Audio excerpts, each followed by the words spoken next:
Hello, everyone, and welcome to Reject Modernity, Embrace Tradition, the show where, as always, we take you back to the good old days, just probably not exactly how you would expect from our title. I am Clayton Becker. And I am Megan Cox. And Megan, what are we going to be talking about today? Today, Clayton, we are going to be rejecting ignorance and embracing general knowledge. Okay, rejecting ignorance I like, mostly because I don't enjoy interacting with ignorant people. But what exactly do we mean by general knowledge here? What's behind that? Yeah, so I think often when we think about ignorance, the foil or counterpart to that would be empathy or, not being a bigot, etc. But really what I am talking about here today is just broad common knowledge, things that it seemed to be people used to just sort of know somehow.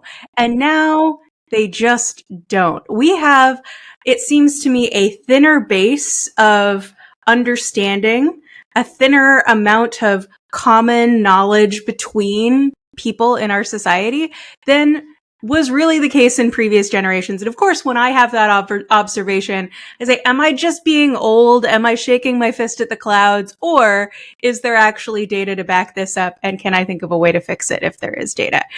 If there are data. And there are data. Yeah, okay, so I guess that's my first question. Yes, there are data. Is this real? It does seem to be real. Okay. Good to know, if not good. Yes. And the second question I have there then is like, how does that happen in today's day and age when like general knowledge seems to be like it should be more accessible than ever, right? Of course, right? How is this possible when each of us has a palm-sized computer with us all the time? Like, the computer in our phone is less powerful than the computer that took the Apollo astronauts to the moon. And yet... I think you meant to say more powerful there. Wait. Yes, I did. Yes. Our phones are more powerful than the computer that powered the Apollo missions. Exponentially more powerful, I think, than thank you for catching that, Jesus. Megan, misinforming our audience, ruining their general knowledge. I'm so sorry, gang. I'm really sorry. But anyway, speaking of flight, I do want to kind of take you through a little bit of anecdote on how I kind of got into this story. I know that Twitter isn't real life, and yet we continue to take inspiration from the things that we see on Twitter because it is how we interact with our fellow humans at this point. Recently, this is like May 5th, so last week, couple weeks ago, the New York Post and similar New York City outlets are reporting on delays and cancellations at the New York airport. Mm-hmm. I think this is a pretty big story at this point, that there are significant issues with air traffic control. This has specifically been a problem in Newark. And among other issues, it seems that there have been equipment failures in the area's air traffic control that resulted in a loss of radio and radar contact with the aircrafts in the area for an undisclosed length of time. That has then caused at least 5 air traffic controllers to take what was termed as trauma leave after the incident. And there's some doubt then on Twitter in the responses or the replies, mocking the air traffic controllers for needing to take leave after losing total control of the airspace. Yes, I mean, like, not shocked that this happened on Twitter, but it seems like, and this is like a very just sort of general knowledge thing, that like, it is absolutely possible for a plane to run into an air traffic control tower. Like, if you lose radar contact, if you can't tell them what's happening, like that could happen, that a plane could run into another plane. A plane could simply just crash. Yeah. Yes. Like, I mean, we just saw this in DC a few months ago, the helicopter crashing into the commercial airliner. I mean, that's the thing that air traffic control is supposed to be preventing. And that's why it was so shocking that it happened.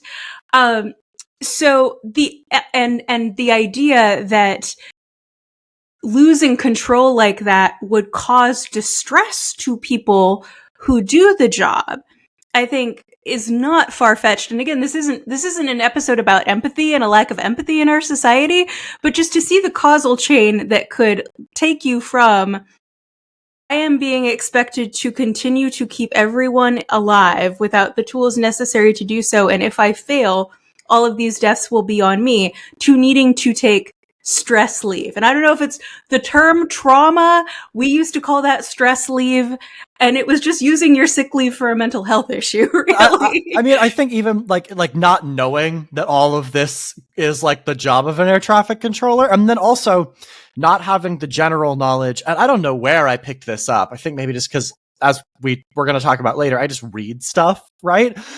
Like being an air traffic controller is already a quite stressful job, and the air traffic controllers like across the United States are really overworked. Like there have been air traffic controller shortages for like a decade or more in the United States because it's a difficult job. It's long hours. You have to like meet all sorts of qualifications. And there just haven't been enough people to do the job. So stack the super long hours that we talked about a couple of episodes ago and how that can have impacts on mental and physical health. And then add this event into the mix where like you are being expected to, yes, as you said, keep everyone alive without the equipment that you need to do so. It's not shocking at all that a few members of the air traffic control team would need to take stress or trauma leave. But if you don't know any of that, it's super easy to jump to the, oh my God, look at these weak poor babies. Yes, yeah. Right? Like it was immediately like, God, they should try being an ER doctor or being a police officer. And let me tell you, I know plenty of police officers who have taken significant time off or quit after an event I would consider to be less stressful than this. Honestly, just in terms of number of potential casualties. Like this seems to me as a very reasonable response. But again, not knowing what air traffic control is like, what, being in law enforcement or being an ER doctor is like, people are making these equivalences without understanding either of the things they're comparing. And so that's something trying to figure out how we got. Yeah. And so I think like there's a bit more of this perhaps. It's like, it's not just air traffic controllers, right? Like this is general knowledge, but it's fairly niche information that like both of us just sort of happen to have come across, right? But how did we happen to know it?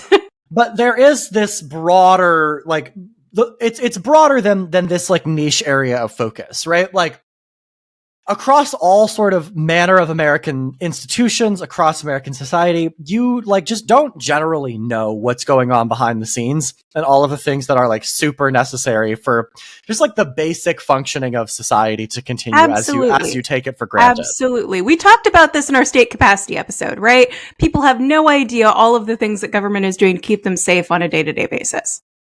And I think that like part of this is people just don't care to learn. And they don't care to learn, and they aren't willing to acknowledge their own limitations. Now, as we get into this a little bit more generally, and like sort of how we got here, what are the broad trends, the data that you talked about earlier, I would like to share a rant with you, Megan, if I could. Of course. About this because why else did we start a podcast? About this, the nature of people being unwilling to recognize their own limitations, right? And why I think this is perhaps like for me the most critical part of this. Like, if you can't gain the general knowledge, you don't have time for it or whatever. We'll talk about all of this later, but at least be willing to acknowledge that there are things you don't know, right? Like, if you've been like watching the stuff that I make on the internet for a while, like listeners, whatever, if you've listened to this podcast for a while, you'll know that like, broadly speaking, I like to avoid sort of like falling into credentialism, right? Like, I don't think it's super useful. I don't want to like just list my qualifications and say that that's why I'm right about things. But every so often, it does in fact become relevant that in addition to the PhD that Megan and I are both getting, I am simultaneously getting a master's degree in statistics. Sometimes this becomes relevant. And quite frankly, a lot of y'all out there are very bad at math.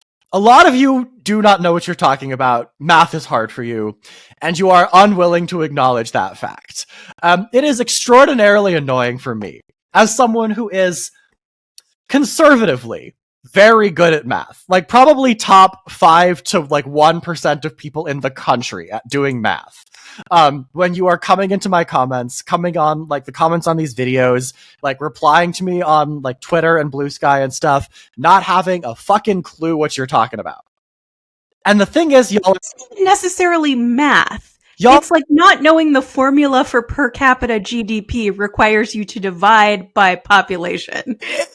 yes, but that's still math, right? Like, I deal with this maybe more than I deal with anything else. Any other type of like irritation is people not understanding something because they don't understand the math, and then thinking that because they don't understand it, it is wrong.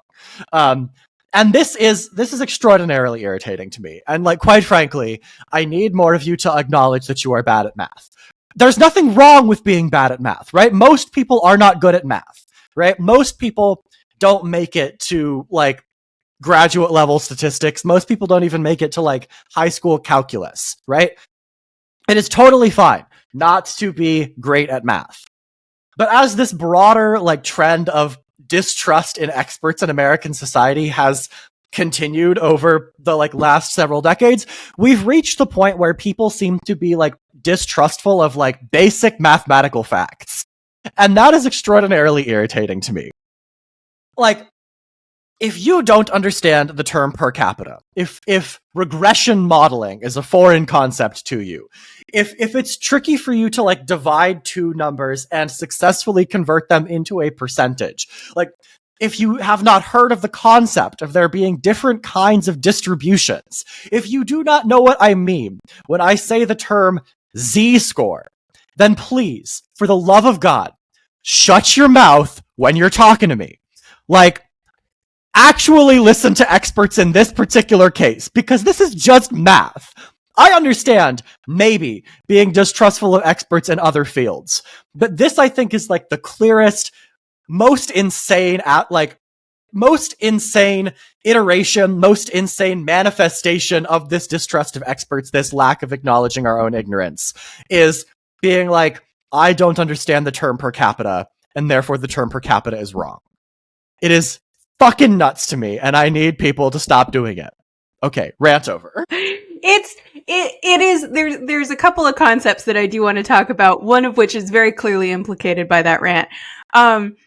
So IQ is declining over time. IQ scores are decreasing over time, which reverses the Flynn effect, which is the effect by which IQ scores have increased over time since like the 1930s. And we don't love IQ tests. Yeah, I would say I'm broadly pretty skeptical of them. Like, I think there's some decent evidence that like they're not actually measuring what we think they measure. No, they're probably just measuring income. Yeah, and like they might also just be measuring other types of resources. Like, the fact that it's possible to study and then you will do better on an IQ test, broadly speaking, suggests that they're probably not actually measuring what we think they are. Yeah, it's not measuring innate intelligence, which is what it was initially kind of presented as. Yeah, but I do think it's not totally implausible that people are in fact getting dumber as they spend more time using all of the brain rotting machines. I definitely think that's possible. And we'll get to the causes here momentarily for sure, because we do kind of start seeing the reversal of the Flynn effect in like 2006 into 2018, you know, right, as the personal computers are in our hands. Yeah, exactly. Isn't that interesting? You know, people try to make a lot of hay out of IQ tests, and you know, are we getting dumber because people who are dumber are having more kids? Now, again, IQ and income are you cannot disentangle those two concepts, and both within a country and across countries, as income goes up as income goes up, fertility goes down. So if you have income and an IQ correlated, you would expect that fertility to go down among people who are smarter / making more money. But The other thing that I want to talk about, which I really had to double check and make sure this wasn't just an internet meme, was the Dunning-Kruger effect. Clayton, would you like to tell us what that is? The Dunning-Kruger effect is a real thing. It does appear to be an actual psychological phenomenon. And I think this is the like not recognizing your own ignorance thing, which is that the Dunning-Kruger effect is essentially this. People who have low skill, aptitude, or understanding of a given area or thing tend to overestimate their own abilities at that thing, concept, idea, what have you. But simultaneously, they are incapable of acknowledging their own ignorance, because if they were smart enough to acknowledge their own ignorance of that thing, they would be better at the thing than they are. Yeah. Smart enough or more knowledgeable about the thing. Yeah. And the gap is the biggest at the lowest level of knowledge. And the gap decreases as level of knowledge increases. And at a certain point, it flips. And experts actually underestimate their level of knowledge. Yeah. And the real problem here is that this operates like across different areas, right? Like the people who are like not exactly the worst at the thing, because there are people who don't do the thing at all, but the people who are like the worst at the thing who do it, right, often think they are the best because they lack precisely the skill and understanding to understand that they are bad at it. And so that is, I think, directly the like people not understanding that they're bad at math kind of thing. At a certain point, I feel like you must have gotten like a C in geometry, and like maybe that should be a clue to you. But like, you know, whatever. That's sort of neither here nor there. What are grades? Who knows? But I think it's just an interesting idea to stop and think about the fact that you have people who are underselling their expertise, people who just have no sense of how bad they are at something or how much more they need to learn. And it really kind of throws light on the saying. Are you familiar with the saying, "I know just enough to be dangerous"? Yes. That is a self-aware statement and probably predates the Dunning-Kruger effect. But even before we had a name for the psychological effect, we knew in society that it was a true thing because it is an English idiom. Yeah, and I think like to bring it back to sort of the IQ thing before we get into the causes, the potential causes here, I think this is another element of general knowledge that people might lack and that we should maybe explain, is even if these IQ tests are not great, insofar as we do need something to gauge like longitudinally how things have changed over time, that thing is IQ tests, because they have been around for so long. This is a similar thing to like, you might have like heard various ways that like polling firms or survey firms will ask people questions on public opinion polls, and you'll be like, that's a terrible way to ask that question. But the problem is that the question has been asked that way for a long time. And in order to make sure that the answers are comparable across time, you have to ask the question the same way. Because we know this is a relatively, I wouldn't even say relatively, a very repeated finding in the public opinion research, that the way you ask questions matters to the responses you're going to get. And so even if there might be a better way to ask the question nowadays, you still need to ask the question the same way that you used to ask it, because otherwise you're going to have no idea whether the shift that you are seeing in public opinion is because of the way you asked the question or because people's views are actually changing. And so, you know, again, general knowledge, embracing general knowledge here, like, know that that is the reason why they're asking the question in a dumb way, right? Even though you might think, well, you can't learn anything asking the question that way. Like, it's an artifact of the way that we started doing things. And it might be unfortunate, but it's something you need to take into account if you're going to be like, well, we don't know anything about public opinion because they ask the questions all stupidly. Anyway, another little rant. Increasing our general knowledge. Good job. Yeah. So that's why we talk about IQ, even if we don't think it's a great concept. It is useful in this particular context. But let's talk about causes. Yeah. How did we get here? We already alluded to one. I have several possible causes. I don't know how I would ever establish causality on any of these necessarily. So we happen to have some correlation, I think. But first, phones, smartphones. Let's talk about phones. I mean, I do kind of think that, like, a lot of the problems are the damn phones. Like, I say this as someone who is kind of addicted to this thing. And creates short form content for fun. Yeah, like I say this as someone who derives great, like, personal validation and stuff from the fact that everyone has phones. They're probably bad for us. And I would be, like, very, very supportive of getting them out of schools. Like, you can use it however much you want as, like, an adult, or, like, on your own time, but take them out of the classroom. Like, the teachers who had a no phone policy, like, they were onto something. So we have the possibility that phones reduce attention spans. You got your little short form content dopamine slot machine all the time. Also, you would think that, the phone is providing all of this information to you. Isn't that great? The phone allows you total control over what media you consume and allows you to consume that media everywhere, which makes you less observant and reduces what you learn through observation. So I went to the DMV a couple of days ago. Not a great place to be just generally, but you got to go to get the stuff you need. And if I was shocked by, first of all, the number of people sitting there watching videos with the sound on and no headphones, but I know Terrible. We live in a society, but if you're watching your videos at the DMV rather than observing what's going on with others, you're not learning how their transactions are working. You're not learning how to be better prepared when you get up to the window, or maybe you need the same thing next year, not even that day.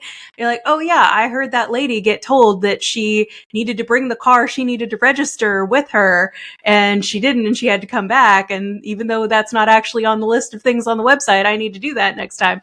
That sort of learning through observation, I think we've kind of lost to a certain extent.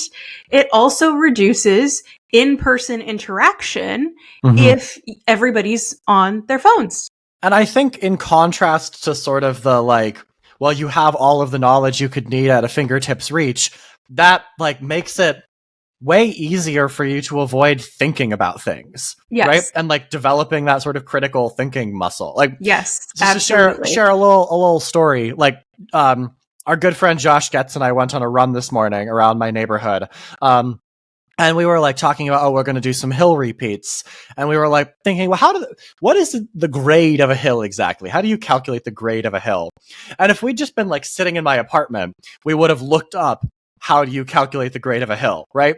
But instead, because we were on a run, we, like, spent 5 minutes on the run, like, talking it out and puzzling it through together. And we were like, it's probably just like rise over run, like a 45 degree angle, like a 45 degree angle is a 100% grade. And then, like, we looked it up later, and it's like, yes, that is in fact the case. A 100% grade is a 45 degree slope, which we could have just looked up and not done any of that thinking. But, like, it's minor. But the fact that we were running, the fact that we didn't immediately go to the phones, I think helped us keep the critical thinking muscle strong, right? Like, I think that's probably true. Additionally, if you are dependent on if you're kind of accepting the phone as like, oh, well, you have all the information, that is dependent on querying. You have to have the thought, I wonder how grades work. And then go, like, try to Google it. And it's actually, this used to be so fascinating to me, watching my former partner's tween-age son try to ask Siri questions. And, like, I mean, he's asking a question that he wants the answer to, but having no understanding of how, like, SEO worked at that point, or how to rephrase a question to get the response that was actually responsive to his question and would answer it, was very, very interesting. And that's just another version of critical thinking that I think we've really lost. Yeah, you have, like, in order to do your own research, you have to know what questions you need to ask, right? You're like, yes. In order to do your own research, you have to know how to research. But I want to bring it back to another potential cause here that you mentioned with the sort of like personalized media consumption. I think when you were doing the prep for this episode, you told me about like the potential cause of also this fragmented media environment that we're living in. Like, Yes. you can choose to consume only certain content, only certain valences, only certain political orientations. Yes.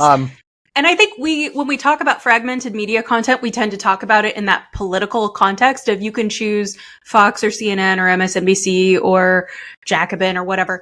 Like you can pick something that aligns with you politically, but something else that we haven't really thought about is you can pick the content that you're interested in and get no other content. If you've ever sat down to watch a 30-minute local news or national news broadcast, or even more so, a 2-hour morning TV broadcast, either local or national, you will see a significant range of material is covered. You will get stories about economics, politics, maybe a human interest story. You'll get maybe sports, news about a new scientific breakthrough, a review of maybe like a local author who's coming to do a book signing. You will get all kinds of material.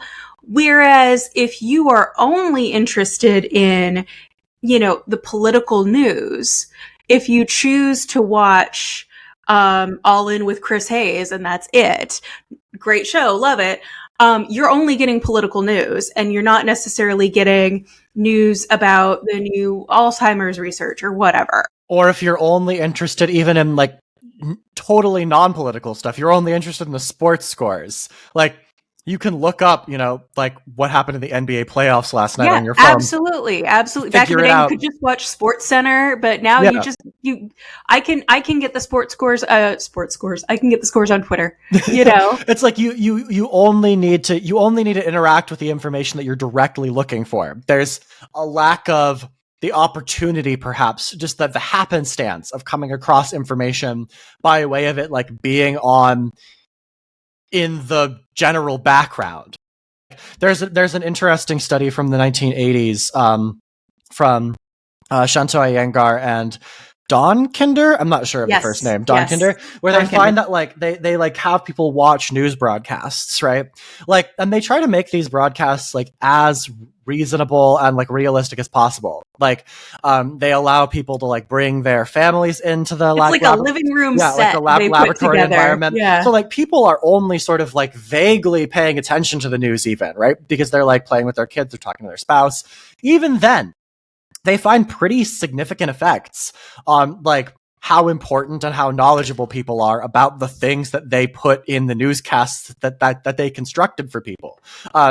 There's some question, I think I read these papers a couple years ago, of like, are the effects actually as big as they made them out to be in the paper? Because it's a pretty small sample size. But I think it's instructive, right? That like you can find these effects even in a pretty small sample size with low statistical power. It's another math concept for you people out there. That like even just having it on in the background, like having it on while you're there, is helpful to your like processing of the world. And that's getting lost as we only look at our phones and, just look at the information that we're looking for at a given moment. Yeah. I mean, that by the same token, we could have the exact same conversation about print media. If you have to page through the newspaper to get to the box scores, you are seeing stories about politics, business, current events, sports, fashion, everything. You're seeing everything. Even in more targeted publications like the Wall Street Journal or Vanity Fair, you get coverage outside of finance or fashion, and GQ and Teen Vogue both cover politics pretty extensively. And as we are reliant on our phones and only querying what we want to find, we are losing that kind of general consumption that gives us information maybe outside of our silo. Yeah, to give like just one additional example here, you can be looking for information that is like totally incidental to basically anything. Like, I remember when I was a kid, that was like the tail end of when you would look in the newspaper for which movies were playing at the downtown theater. And so I would be like 6, 7, 8 years old, and I would be reading the newspaper to be like, what time is the movie that I want to see playing at the theater, right? And while I was flipping to what was usually the very back of the newspaper in order to find those movie times, there'd be an article that even as a kid, I thought, oh, maybe that sounds a little interesting, right? And I like asked my parents to explain it to me, right? Like now you look up like Sinners showtimes on your phone and it's the first result and there's nothing else that you're going to come across while you're looking at it. So all of this goes by way of saying that incidental encounters with information and like knowledge and stuff have dropped over time, probably as a result of having it just so accessible and then having it in the palm of your hand. Yeah, I would also say, moving on to maybe a different cause, that kind of increased compartmentalization of the things that we each feel responsible for every day has kind of led to a decrease in general knowledge. And I was thinking of this specifically in the automotive context, but it's a kind of mechanical or skill, particular hands-on skill decrease in information. I think for people like our grandparents, the idea that we maybe didn't know how to change the oil in our cars or change our own tires would be just shocking and anathema. I didn't learn how to change a tire until last year. I have never changed the oil in my own car. I probably couldn't fix many complex mechanical things. I'm pretty handy, but I'm not fixing a microwave, probably. You know? And I think, this is like, I am also like, I really can't do much when it comes to the car. Like I've also like not ever had to change a tire. I haven't changed my own oil. I probably could figure it out, but like I do like build all of the like furniture that we order, right? That we buy, that needs to get built. There are often instruction manuals and all of that. And I could like, I built a little bookshelf with my dad when I was a kid. I point because it's over there in my room as I'm looking. People, again, podcasting, not a visual medium. Not a visual medium. Sorry to those of you who are only listening to this. But like there are people who will like hire someone from like Craigslist or like TaskRabbit or one of these like online marketplaces to like build the bed that they bought, like build the bed frame they bought.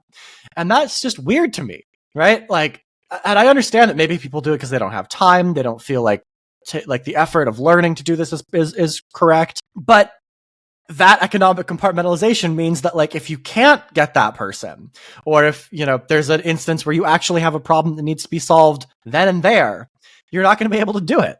And it's just further down the rabbit hole of like not knowing how to do things that maybe you really should know how to do. And I think it's not disconnected at all from the like general knowledge of just like concepts, ideas, how things work, and like how to do and build things. And I think that like the knowledge of how things work thing of like this has gotten worse, that is like a more left-wing coded belief. And then the millennials don't know how to do things is a more right-wing coded belief. And so everyone's like, actually, this isn't a problem, because they don't want like the other side to get like the one up on them or whatever. All of it is bad. Yeah, but all of it is bad. All of it is bad. My response, millennials don't know how to do this. Like, who was supposed to teach us, team? Yeah. How are we supposed to learn how to do this? But that, for whatever reason, we are at a point, and also things have gotten more complicated. Cars have computers in them. It's true. It takes more lines of computer code nowadays to run a vehicle than it does to run a plane. This is a true fact. Okay. This is general knowledge that I have. General knowledge. That's great to know. But then that has effects. And it, what can you fix without voiding your warranty? What can you figure out how to fix, regardless of whether you care about the warranty? What sorts of things is it economically feasible for you to solve yourself versus needing to take it to a person to have it fixed? Or is it just cheaper to buy a new thing? Yeah. I have down here in I realized recently, I was in the laundry room in my parents' house, looking in the cabinet above the washer, and they have the same iron they've had since I was a kid. And I pointed that out and they're like, yeah, we think that was a wedding present 40 years ago. can you imagine having the same iron for 40 years? Things were built to be more fixable and more sustainable. But now if you had an iron that wasn't working, you just go buy another one because they're $20. The same thing for clothes. Mending clothes isn't really as much of a thing because clothing is so frequently so inexpensive to replace that you lose the skill to fix as it becomes cheaper to just buy new. So many people just buy new now because they can't fix it. And I think that there's a degree to which some of this is like an unintended consequence of a good thing. Like, it's a good thing, I think, broadly for, like, at least from a consumer's perspective, that, like, families aren't spending a fifth of their income on clothing like they did at the beginning of the 20th century. True. That's right? Totally true, yeah. But at the same time, like, you know, there is a degree to which you want to be able to keep up these skills. Like, I have a couple of, like, shirts and, like, sweaters and stuff that I really like that developed holes, right? And so I spent the time learning how to sew so that I could fix those particular articles of clothing, because they were like limited edition things that I can't buy new versions of, right? Like, I was willing to do that. That was worth it for me, right? But I think, to Megan, your earlier point about can you even fix it in the first place? I know we don't do a ton of, like, well, everything is the corporation's fault on this podcast, but a lot of this, in this particular instance, is kind of the corporation's fault, right? Like, there's a very real degree to which corporations do not want you to be able to fix the products that you are buying, because they recognize that it is a nice way to wring more money out of you if you have to go and buy a new iron every time it breaks, rather than being able to repair it somehow. Absolutely. Absolutely. There are a number of corporations that do this. I mean, this is one of the reasons that you can't really take an iPhone apart and replace the battery. You have to get a new one. Or you have to go to the Apple store and have them replace the battery for you. You can't do it yourself. Marie Gluesenkamp-Perez, who's the member of Congress from just over the river in Washington, has a bill. It's the right to repair bill, basically. And I think it was specifically aimed at, like, farm equipment, to say, you know, producers, manufacturers of farm equipment wouldn't let you repair your own products. You had to take them back to the dealer, or it voids the warranty, you know. And I understand why the company might be doing that in we don't want to be responsible for fixing your bad fixes kind of way. Yeah. But also, that's a terrible consequence for those people, because then they have to take it back to be repaired. I think a big part of the theme here is that, at least as regards this sort of, like, economic compartmentalization and everything, is that things have gotten substantially more efficient from the consumer and company side of things over the last, call it 30 years that we've had computers to do this for us. But as that efficiency has increased, a lot of what we've been realizing is that the inefficiencies were kind of load-bearing. Like, they were the things that taught people how to do shit, taught people critical thinking skills, taught people how to solve problems, taught people how to, like, ask their neighbors for help and build social connections, right? And as those inefficiencies have gone away, we see all sorts of, like, negative societal outcomes. And I think this brings us to, like, the last possible cause here, which is maybe both a cause and consequence of this lack of general knowledge, is this decreasing social connection. The bowling alone Robert Putnam thesis. Yes, absolutely. Everything is Putnam. It all leads back. But let's go back to our air traffic controller example from the top of the episode for a quick minute. If you aren't an air traffic controller, where might you meet one? And we're shrugging our shoulders. Unless you or a friend or a sibling meet one on a dating app, I really don't know. In days gone by, it might have been a volunteer organization, a social club, a religious organization, maybe walking around your neighborhood. But now, there are a few places where you would be able to meet someone who does something very different from you and be able to learn about their day-to-day work. Just the fact that we interact with fewer people generally, and then the fact that we interact with fewer people who are different from us, means that we know less about each other's lives and less about what is going on in the world around us.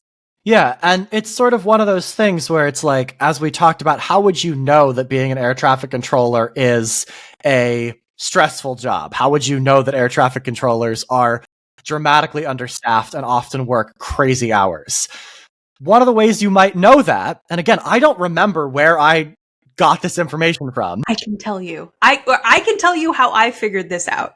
Or the reason I was just trying to figure out why I think I know that this is a stressful job. Watching the hearings after the Miracle on the Hudson Okay. landing, like the NTSB hearings, and the air traffic controller was, if not in tears, almost in tears, describing his experience of that day. Okay. And talking about the amount of time that he had taken off and thanking his fiance for her support. And that for me really cemented that, like, oh, this guy thought that he had been responsible or unable to save like 100 people. That's a big deal. That was like what? That was like 2010, 2011? Something like that. Yeah, Something like that. I was a little busy being 14 when that happened. All right. You had other stuff going. So I don't think that that's where I got the information from. But that is how I got it. That is where I came away with that. But another place you might get this information is knowing an air traffic controller, right? In the same way that Megan knows about all of the sort of like stressful instances that have caused people in law enforcement to quit or to take time off, because she used to work writing policies for the Oregon State Police. And Yes. so knew a lot of people in law enforcement. Like, that's the kind of thing you don't get without these sort of chance social connections. And these chance social connections, as we talked about in another previous episode, are falling apart and have been falling apart for the last half century or so. Or at least so goes the bowling alone thesis. But with all of these causes in mind, sort of correlational, we don't know exactly which direction the causal arrow goes for any or all of them. But how might we fix it? We're going to come up with a couple of things for you. We've got a few ideas of what we can do, sort of policy and personal, or especially with regard to education. And we'll share those with you when we come back in just a couple of seconds.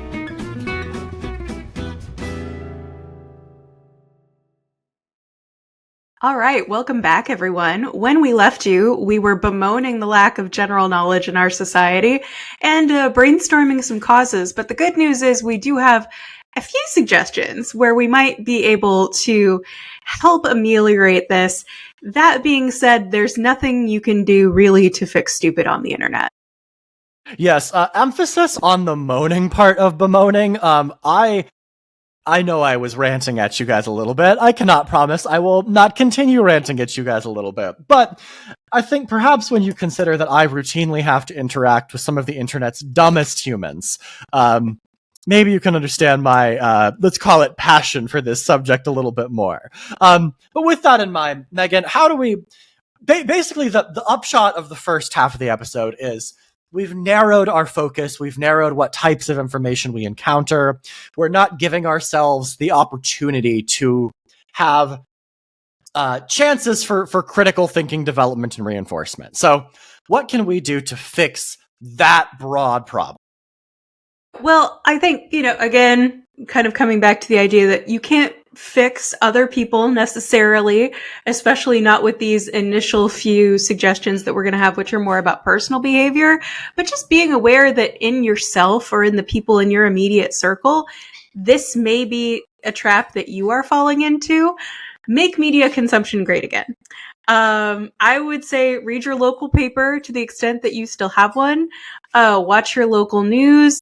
Pick a national paper, read that too, read magazines, like that sort of thing. Yeah, like I think part of this is like trying to read things that you are not actively interested in, like making a concerted effort to read stuff that you would normally gloss over, but then also just like fucking read in general, right?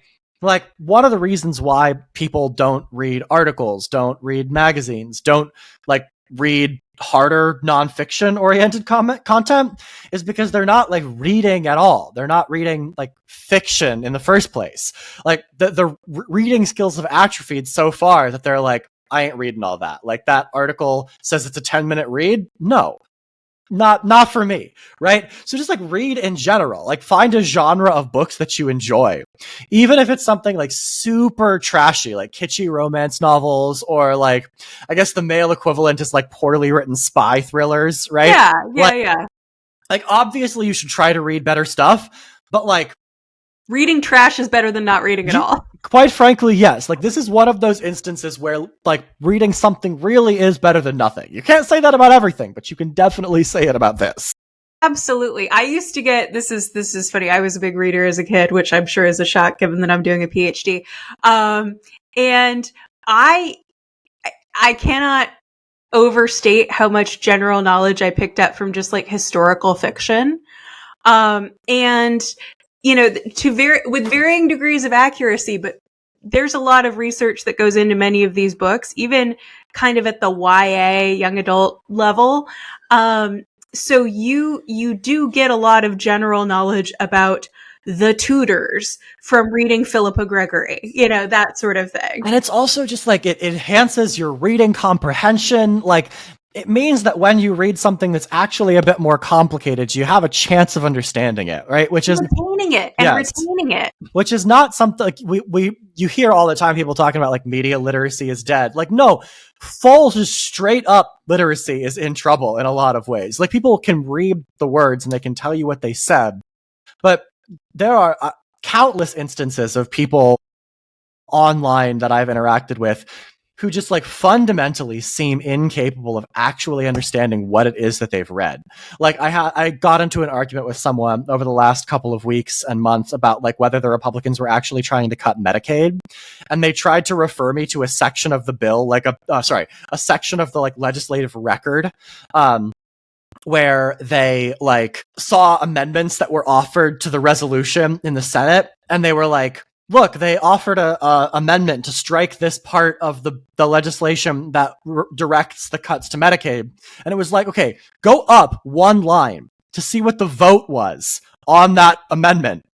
The amendment failed. Failed. Like, you're reading the words, but you're not actually understanding what they're saying to you, right? And if just one Republican offers the amendment and then it fails, does that mean Republicans were trying to save Medicaid? And then also, it wasn't a Republican who offered the amendment. It was a Democrat. It was Senator Ron Wyden of Oregon who offered this amendment, and they didn't know who Ron Wyden was. They thought it was a Republican, right? Dare they? Yeah, the Senate's most interesting man, Ron Wyden. But to Megan's point here, like, reading as a kid is so incredibly important. And lots of people, lots of families are not prioritizing that kind of experience because it is harder than iPad kidness, right? Like, it's very hard to get your kid interested in reading at a certain age if they are not like naturally sort of gravitating towards it, right? But like, if you are a parent, or if you know someone who is a parent, like, get them books. Get your kid books, get the parents books. Like, if you have a good relationship with this family, offer to read to this child yourself. That is how important this is, right? Offer the kid $5 for every chapter book they finish over the summer. My mom told me that she would only buy me the Larry Mobile from the Larry Boy cartoons if I did 2 weeks of reading lessons at 3 years old. I really wanted the Larry Mobile. And so I did the 2 weeks of reading lessons, and I got my Larry Mobile, everyone. I got my fucking Larry Mobile. Bribes work. Children are very bribe motivated. Like, find something that they want and tell them they can have it after they've done some reading. Like, this, I feel extremely, extremely strongly about this. Like, you need to be developing children's thinking and reading skills at a young age. It will be so beneficial in the long run. Just so incredibly helpful. I think that's probably true. I think we probably both know some people who burnt out on reading in college or something, but you come back to it as an adult, maybe with your trashy, you know, insert your Pulp Fiction here kind of genre, but it is so helpful in getting to a point where you are a knowledgeable adult to have been a child who liked to read. Yes. And I think there's also like, as you said, coming back to it versus burning out, like, you and I are like in the like prime territory for burning out on reading, right? Like, we're working on our dissertation prospecti, I don't know, prospectuses I think is probably better. Anyway, and like I'm reading probably close to 1,000 pages of stuff a week for this, for working on this prospectus. But I still absolutely inhaled the newest Hunger Games book. I read it in like 8 hours. Like, I just sat down over a break and I read the entire thing, right? Like, and that wouldn't have happened if I didn't genuinely enjoy reading. And I probably wouldn't enjoy reading if it weren't for the fact that my mom bribed me in order to get the Larry Mobile, in order to get me to do these reading lessons. Yeah, absolutely. But it doesn't just have to be reading. Reading is good. But it can also be through other types of media consumption, such as TV or movies. I would say watch TV. It doesn't have to be, the new Nat Geo documentary about, finding Maya civilization. Although I did just watch this really cool documentary about how they're using LiDAR to find ancient Maya cities under the jungle, and it was super interesting. But watch TV, check social media to see what people who do that job think of the TV show that you're watching. Are cops making fun of a cop show, or do they enjoy it? Do lawyers like a particular lawyer show? Are doctors and nurses really into this new medical drama? Like, doctors and nurses can't get enough of The Pit? That probably means it's a good show. That's the one that's going to teach you something while you watch it. Yeah, and I think more broadly, since when most of us turn to media, we're not necessarily turning to it to learn. And this is sort of the flip side of like incidental information. If you are learning incidental information from entertainment media, much of it is going to be wrong, right? And so you need to just be sort of cognizant of that fact, right? Like, that's why that kind of confirmation component is important. Yes, there. Don't assume that the lawyers are telling you how the law works when they're lawyers on TV. But if the lawyers who are real lawyers are saying, "Oh man, I really like this show because of XYZ reason," then maybe you can rely on it a bit more. Yeah, like every attorney I have ever met has said that like probably the most accurate courtroom drama they've ever watched is My Cousin Vinny. Like that one is actually There's no reason. Yeah. We watched My Cousin Vinny in evidence class. like that is how you qualify an expert witness. That is how we are all taught to do it. Like that is right? Yes. Whereas like a bunch of stuff that you might see in like your average like courtroom TV drama or like courtroom scenes in shows that are not otherwise legal dramas, not usually correct, not usually right. And so just like being aware of that fact, right, I think is important to not picking up wrong general knowledge. You know what I mean? Like that's true. That's true. And I would also say, check your local PBS affiliate or watch the national PBS programming. It's available on Prime. History Channel's gotten real like Alien Hunter. Yeah. And it's not necessarily good. But anything produced by the History Channel before the year 2010 might be better. Yes. Yeah. So I think just to give maybe an illustration of what we're talking about here, I have an example that I would like to give, several examples actually, from the film Moneyball. So I love things that are wrong. Things that are wrong. Yes, I really enjoy the film Moneyball. I love the movie. I think it's great. However, tons of it is just totally invented for dramatic license. Like, Billy Bean was not a neophyte. The Peter Brand character is not a real human being. He's an amalgamation of all of Billy Bean's assistants.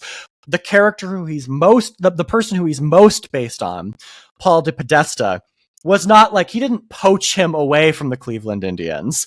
The general manager of the Indians recommended him to Billy Bean. And the movie also glosses over the fact that the A's had 3 ace starting pitchers in the rotation that year. Like, much of this movie is invented for dramatic license. The general ideas of like sabermetrics and baseball being behind on them all and all of that, that's all reasonably accurate. But like, much of the like ancillary detail that you might have gotten from that movie about who these characters were, the ordering of things, how the relationships between these people operated, all of that stuff, dramatic license was taken. right? And I think it's important to understand that dramatic license and just straight up inaccuracies are to be expected and are not surprising. Because the goal of entertainment media is to tell a story, not in fact to educate you about some specific thing. And so it's important to make sure that you are mentally delineating the two. Mentally delineate the entertainment media you are consuming from the nonfiction informative media that you are consuming. It's fine to get information from entertainment media, but as Megan said, it's really important that you're doing the second step of verifying whether it's in any way accurate. Just check the Wikipedia page when you're done. That's really, because the Wikipedia page, we used to give Wikipedia a hard time, but it's becoming some of the most accurate information out there. Yeah, unfortunately, right? Oh, gosh. So I would also say, do the crossword puzzle. You're going to encounter a lot of, random bits of information over and over and over again in the crossword. Go to bar trivia if you're looking for a more social approach to that. You will interact with people who know lots of things about lots of things. And make friends with different interests than you. My work friends at the state police were into motorcycles and woodworking and tattoos and hunting and fishing and camping and RVing, and I never would have been exposed to a lot of that had it not been for our conversations about their interests. So friends are a great way to learn new information. Yes, have more friends, basically, is what we're saying. You can go listen to our episode on rejecting loneliness if you want to hear more about that and how you can make friends and how you can keep strong relationships. We have thoughts. We have thoughts about lots of things. Yes. But I think all of those are sort of like personal things that we all can do. I think what we want to talk about now is attacking this problem as early as possible at the root through educational changes, and like focusing on the next cohort, right? Because as much as we can change things in our own lives and we can try to, teach an old dog new tricks once people get to adulthood, the real thing I think that's going to turn this around for us is by helping younger cohorts not fall deeper into the I'm only going to use AI to look up all of the answers for me kind of thing. Yes. And that requires focusing on the education system. Absolutely. So I brainstormed a few, and I know you have a couple as well. The first thing that I would say is to offer home economics, music classes, and whatever you want to call your shop class, woodworking, tech, if you're metalworking, any of those classes, offer those as at least an option in the public school system. I think it's important to maintain those classes as one way for young people to learn skills that maybe their parents may have let slip by the wayside in their own lives and then in raising their kids. Yeah. And on this same sort of like offering certain classes, making sure that certain pedagogies are used, perhaps. I think, especially with generative AI, it's more and more important to make sure that you are doing actual physical examinations, in-person examinations. Megan and I can talk about this, and we're going to talk about this probably on a future episode, more about like digital technology versus in-person learning. Generative AI is a big problem for like students learning, students retention, just generally how well they get the material. And the only way that you're going to ensure they get the material is by actually making them prove that they understand it in an actual exam environment. And this is true, I think, all the way through elementary and secondary education, as well as tertiary education at a university.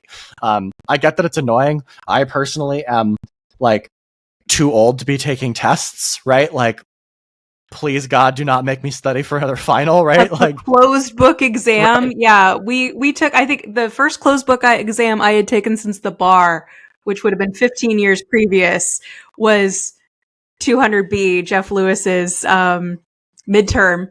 And it was not a good experience for me. Please don't make me do like regression analysis. Closed book exam. It's like I get that it is annoying, right? Yeah. But it's necessary, and it is good for society broadly and for your knowledge specifically to be irritated in this moment about needing to study for the exam. So we'll talk about that more in future episode, but I think that's a clear and obvious solution here as well. Like, make it so that people have to actually demonstrate that they have learned things. Have the information in their brain for at least a little bit, have retained the information for at least a little bit. Yes. Now, that was a bit more about, more skill-focused learning. And I would say, I threw music in there just out of the realization that I had some sheet music in front of me, and I realized I had not sight read since 2002. And all that I'm back here doing, I'm like, oh my God, what year was that? Cause I hadn't needed to. And I needed to all of a sudden, and I couldn't read the music. So, that's a skill. It's a skill. Sometimes you need to replicate it. I would also say in core classes like language arts or math, that you can consider the development of general knowledge alongside the development of the core skill that you're trying to develop, which maybe it's in language arts, you're trying to develop literacy skills, but read historical fiction, and that gives you information about the historical period. At my high school, the geometry class had a project that involved quilting, which makes a lot of sense because you're like area and angles and stuff like that. So they're sewing quilts in addition to like actually learning to do the math and what is involved in math.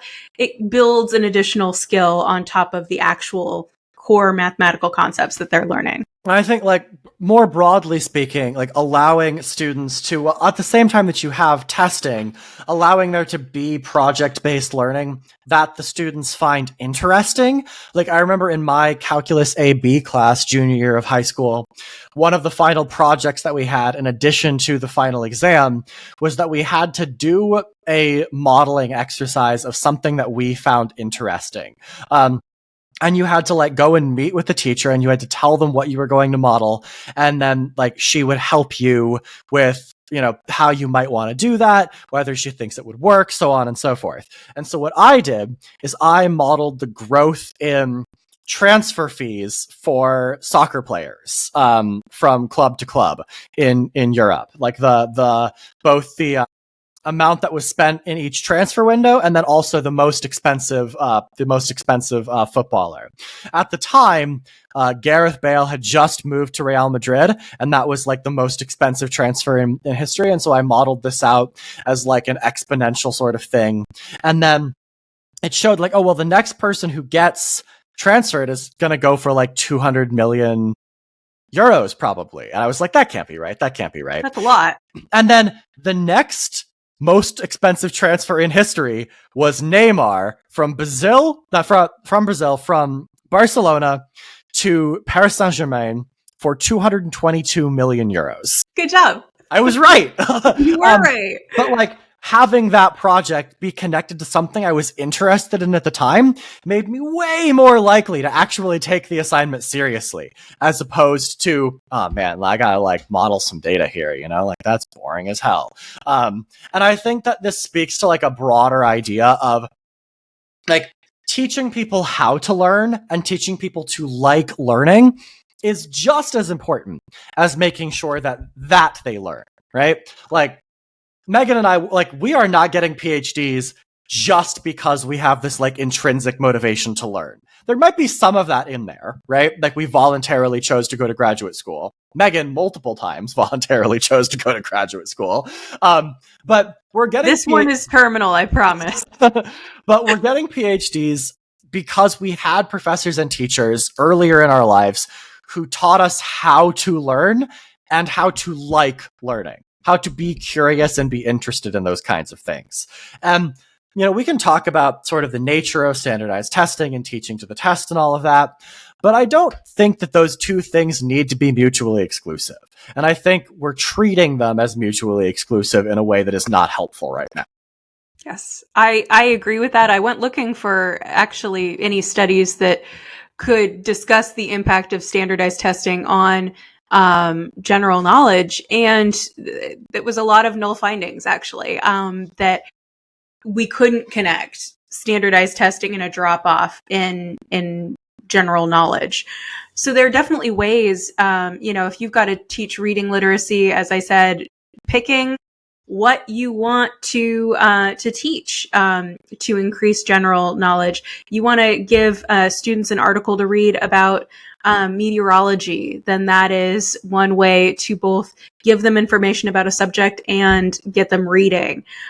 Additionally, I am sure this is not new information for anyone who teaches K through 12, but giving students a broad kind of corpus or a broad set of things to read will increase the likelihood that you capture everybody's interest with something.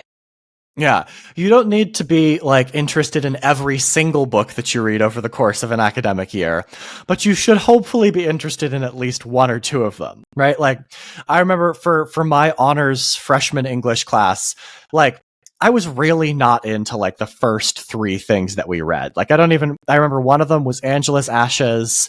One of them was, I think, like, I Know Why the Caged Bird Sings, or, and then one of them was the Odyssey, like the first three things we read that year. But then I was very, very interested when we finally got to the second half of the year. I don't know why I liked this better than the other things, because it wasn't like necessarily any like better written or whatever, and I realized that today. But I greatly enjoy reading Grapes of Wrath, and so like having multiple different things over the course of the year, and like when we got to the Shakespeare stuff, I was like very into the Macbeth unit, and so like, you know, just having something that made me interested in the material, even when it was like other material I was not so interested in. It was very helpful in making sure that I didn't hate the entirety of that class. And I have not forsworn the English language and reading because of it. Yes, recommitted your life to Esperanto? Not yet. Not yet. But I think so those are my suggestions. I think that's where we take it from here. Yeah, I think like for each of our sort of personal lives, there's only so much we can do at this juncture, right? And lots of it does have to be personal, right? Personal activity. But for helping future cohorts, I think creating this, reinstilling this culture of how to learn and liking learning is, I think, particularly important. And moving away from the kinds of things that can be gamed with generative AI, that can be answered solely by looking things up on Google, which is now sort of broken with its own AI functionality, all of this, so on and so forth. The upshot is, we need to make people curious again, I think. And whether that comes in the form of educational interventions, or if it comes from your own personal curiosity and finding ways to stoke that curious flame, I think both of those are important parts of the solution to this problem. But until we manage to do those things, and you know, could be soon, could be a long while before we manage to do those things, until we manage to reinstill curiosity in the human race and in Americans generally speaking. I have been Clayton Becker. I have been Megan Cox. And we will see you guys on the next one.